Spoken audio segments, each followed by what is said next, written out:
One special property that we're learning today is about how to balance a triangle, like horizontally. And you can see that I have this triangle set up to have like 3 little points right now that I thought maybe would be a good center, a good balancing point. This one is actually the intersection of these 3 blue lines, which we'll talk about later, but I'm gonna try in order. I'll try this one, then that one, and see which one balances the best. Number 1, not so much.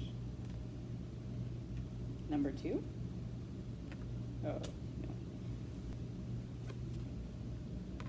Number 3,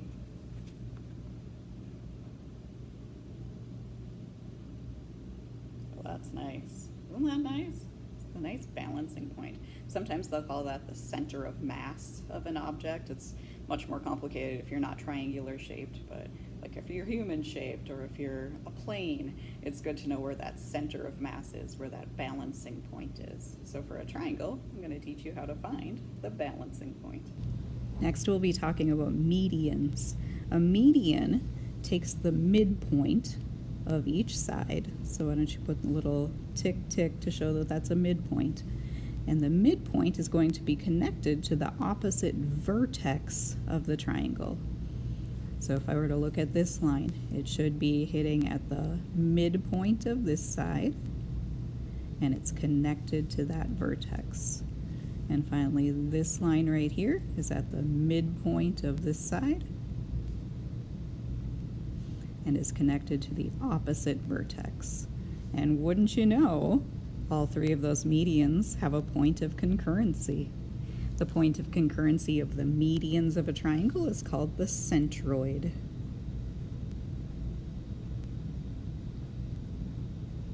So as if it wasn't cool enough that all those medians happen to intersect at that same point, that point is the balancing point of the triangle.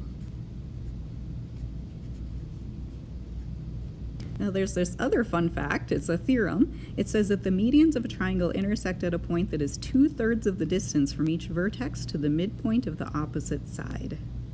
Can I try to translate that for you? If we were to draw in this median again, and if you were to measure this length versus this length, it's not a half and half, right? This one looks a little longer than this one.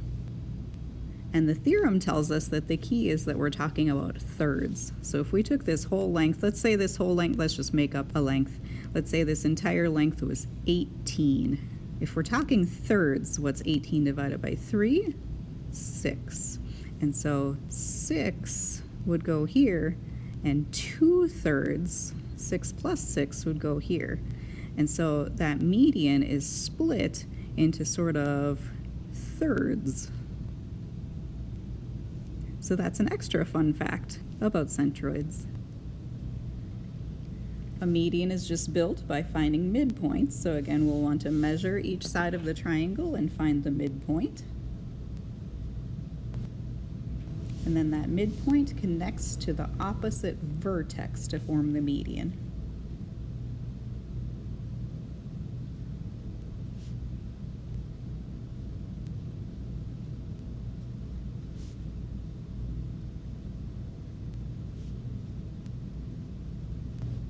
Let's give it a try. What tool is best for finding midpoints? A ruler, because we have to cut something in half. We have to take that length and divide it in half. So here we've got that 9.4 length again that we had before. 9.4 divided by 2 is 4.7, so that'll help me find my midpoint. And once I find my midpoint, tick tick, I'm going to connect that midpoint to the opposite vertex.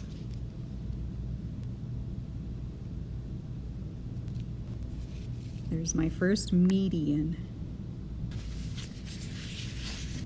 You know, I like to turn my paper. I'm going to measure again. I've got 6 centimeters on this side, so cut that in half, and it's 3. Step 1, I found the midpoint. And then I'm going to connect that midpoint to the opposite vertex.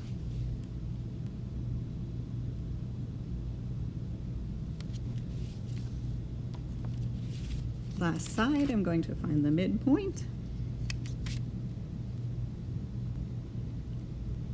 Half of 9.6 is 4.8, so there's my midpoint. And connecting the midpoint to the opposite vertex.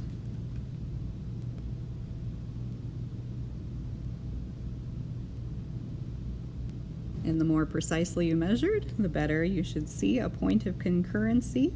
Remember, that's called the centroid. And if you were to cut out this triangle, that would be the balancing point. Just for fun, should we test out that theorem? Let's see how long this segment is compared to this segment.